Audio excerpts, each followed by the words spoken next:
오늘 시편 113편 1절에서 9절까지 말씀을 가지고 가장 높은 곳에서 가장 낮은 곳으로라는 제목으로 말씀을 나누겠습니다.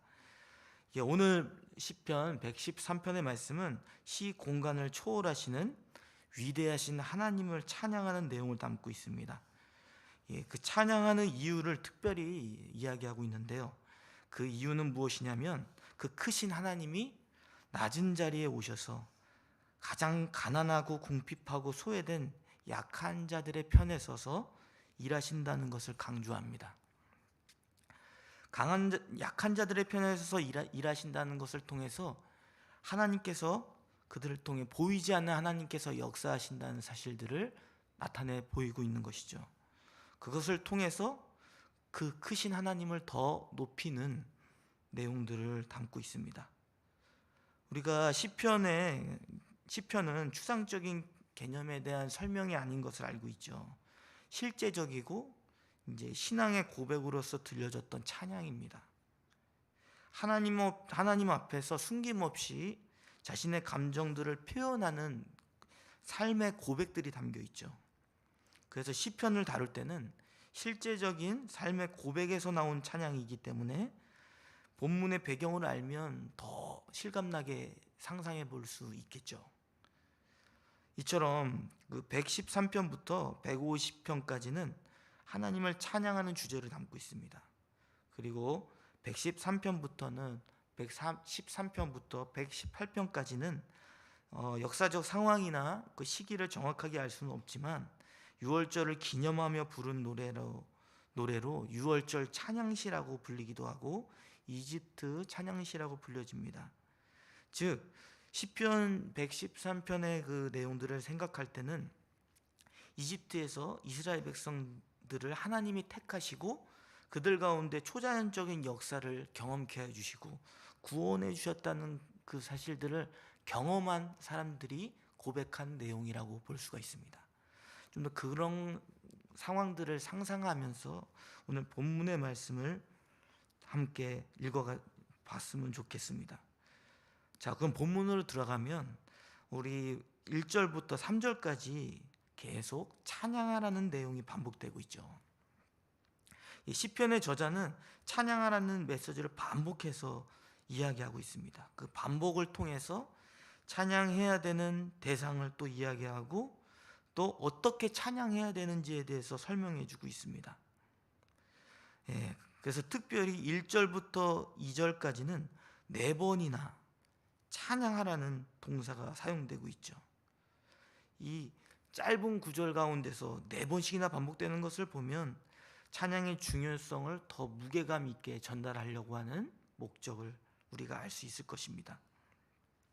그래서 찬양하라는 그 반복 가운데서 찬양할 대상을 1절에서 말씀해 주고 있죠. 그 1절에서 우리가 아까 읽은 대로 그 대상은 누굽니까? 바로 여호와의 종들입니다. 즉 하나님을 섬기는 자들이라는 것이죠. 하나님 앞에 자신의 위치가 무엇인지를 알게 하는 칭호입니다. 하나님의 종들아. 그래서 바울도 이렇게 고백했죠. 나는 그리스도의 종으로 자신을 표현합니다. 그것은 자신이 하나님 앞에 어떤 위치에 있는지를 스스로 드러내고 증명해내는 표현이죠. 그래서 찬양하라, 찬양하라, 찬양하라 반복하면서 첫 번째 찬양할 대상이 누군지를 이야기하는 것입니다. 하나님을 섬기는 자들아, 여호와의 종들아. 저와 여러분이 여호와의 종, 여러분이 하나님을 섬기는 종인 줄 믿습니다. 그래서 우리가 하나님의 종으로서 하나님의 찬양해야 함을 하는 것이 마땅함을 우리가 기억하셨으면 좋겠습니다. 자, 우리는 하나님의 자녀라는 특권과 신분을 가지고 있습니다. 예수님의 핏값으로 사서 우리는 자격이 없지만 하나님의 자녀의 신분을 얻었죠. 그런데 동시에 하나님의 종이라는 신분을 가지고 있습니다. 자녀는 어떠한 이미지를 상기시키나요? 우리를 돌보아 주시는 아버지의 자녀의 의미를 상기시켜 주시죠. 그래서 우리는 하나님의 자녀라고 할 때 하나님의 아버지의 보살핌을 생각하게 되죠. 그리고 보살핌을 받는 자녀의 모습을 생각하게 됩니다. 그 종이라는 단어는 어떤 것을 상기시키나요? 우리 주인 되시는 하나님을 바라보게 하고 우리가 마땅히 섬기고 순종해야 될 분이라는 것을 상기시킵니다. 그래서 오늘 말씀에서 여호와의 종들아, 하나님을 섬기는 자들아, 이렇게 표현하고 있는 것이죠. 그래서 이렇게 다시 한번 우리가 이렇게 생각해 볼 수 있을 것입니다. 하나님을 찬양하라, 하나님을 섬기는 종들아, 하나님의 위대한 일들을 경험하며 놀라운 성품으로 얻은 그분의 명성과 영광을 찬양하라 라고 말씀하고 있는 것입니다. 저 여러분이 그 찬양 앞에 서 있는 하나님의 종이 되시기를 바랍니다. 나는 하나님을 섬기는 자라는 사실들을 기억하며 상기하며 오늘 하나님을 찬양하는 것이 마땅한 것임을 고백하며 나아가시는 저 여러분이 되시기를 바랍니다. 그러면 그 찬양해야 될 여호와의 종들이 언제까지 어디에서 찬양을 해야 됩니까? 오늘 바로 이어지는 본문 2절에서 3절까지의 말씀이 그것을 이야기해 주고 있습니다. 우리 다 함께 읽겠습니다. 시작. 이제부터 영원까지 여호와의 이름을 찬송할지로다. 해 돋는 데서부터 해 지는 데까지 여호와의 이름이 찬양을 받으시리로다. 아멘. 우리가 늘 익숙한 말씀이죠. 2절 영혼의 개념을 설명하고 또 3절에는 어떤 단어를 쓰고 있나요? 해 돋는 데서부터 해 지는 데까지라고 이런 걸 비유적으로 표현하고 있죠. 하나님을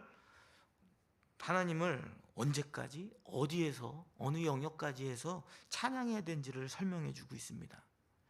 그 영혼이라는 단어는 우리가 추상적인 단어잖아요. 우리가 이제 담을 수 없는 어떤 개념인데 이것을 그냥 개념적으로 정리를 해보면 잘 알고 계시다시피 지속되는 끝없는 시간을 이야기합니다. 즉 하나님을 찬양하는데 모든 시대를 초월해서 과거나 현재에 머무르는 것이 아니라 미래에 되어지지 않은 그 시간까지, 내가 죽는 그날까지 영원히 찬양해야 될 분이시라는 것을 고백하는 것입니다.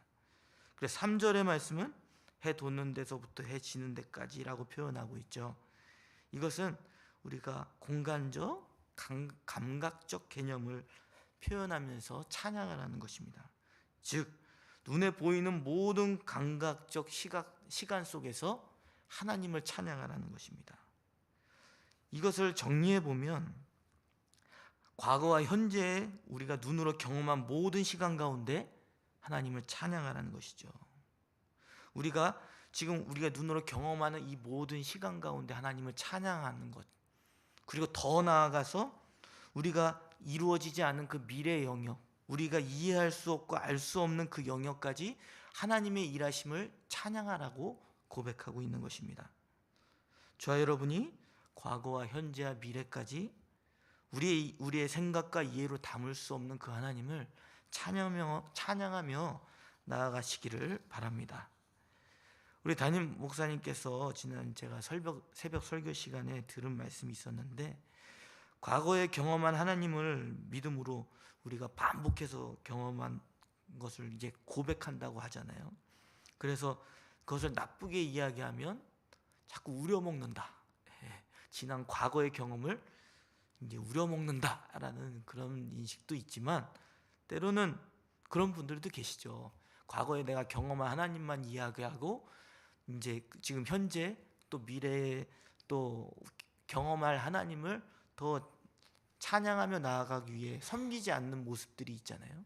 그런데 한편으로는 과거에 경험한 하나님 때문에 현재와 미래에도 내가 하나님을 더 찬양하며 나아갈 수 있는 계기가 되잖아요. 그래서 우리는 그 경험한 하나님을 늘 찬양하며 고백해야 될 줄 믿습니다. 어떠한 가운데서도 과거에 경험한 그 하나님이 우리를 위해서 일하셨다는 사실들을 기억하고, 지금 이후에도 하나님이 나를 위해서 또 하나님의 자녀를 위해서 일하실 것들을 기대하며 우리가 그 사실들을 기억하며 나아갈 수 있기를 바랍니다. 그래서 4절에서 6절까지 찬양받으신 하나님은 어떤 분이신지를 설명하고 있습니다. 그래서 4절에서는 여호와 하나님은 모든 나라보다 높으시며 그의 영광이 하늘보다 높으시다라고 설명합니다. 이것은 온 세상이 하나님의 통치권 아래 있음을 선언하고 있는 것이죠.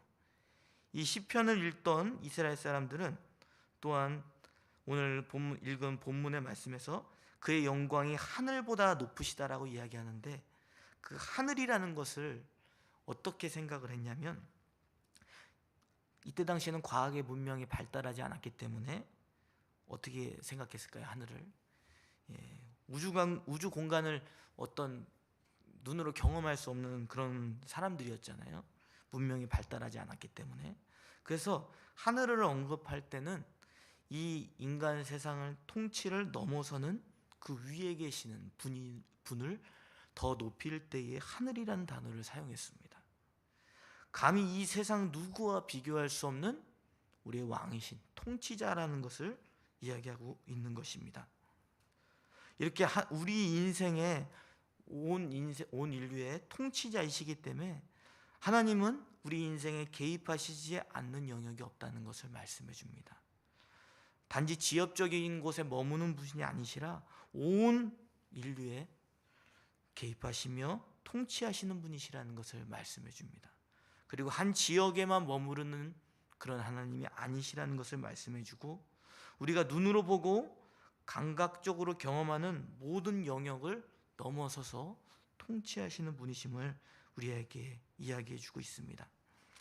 그분은 우리가 이해할 수 없는 그 영역 가운데서도 통치하신다는 것을 말씀해 주고 있는 것이죠. 우리가 그런 하나님을 찬양하며 나가기를 원합니다. 그래서 우리가 이해할 수 없고 때로는 잡힐 수 없는 그런 가운데서도 하나님은 일하신다는 것을 기억하며 우리 통치하시는 하나님을 찬양하며 나아가시는 저와 여러분이 되시기를 바랍니다. 그런데 오늘 본문에서 하나님의 이름을 찬양할 특별한 이유를 언급하고 있습니다. 오늘 본문 6절 말씀을 다 함께 읽겠습니다. 시작. 스스로 낮추사 천지를 살피시고. 아멘. 그 크신 우리를 통치하신 하나님이 어떻게 행하신다고 말씀하고 계시죠? 높은 곳에 앉으셨지만 스스로 낮추사 천지를 살피신다라고 이야기해 주고 있습니다. 즉 하나님이 이 세상의 낮은 자리에 그 사람들을 살피시기에 오신다는 것이에요. 이것은 마치 왕이 누군가를 세밀하게 살피기 위해서 허리를 굽혀 그에게 찾아가는 모습을 우리가 생각해 볼 수 있을 것입니다.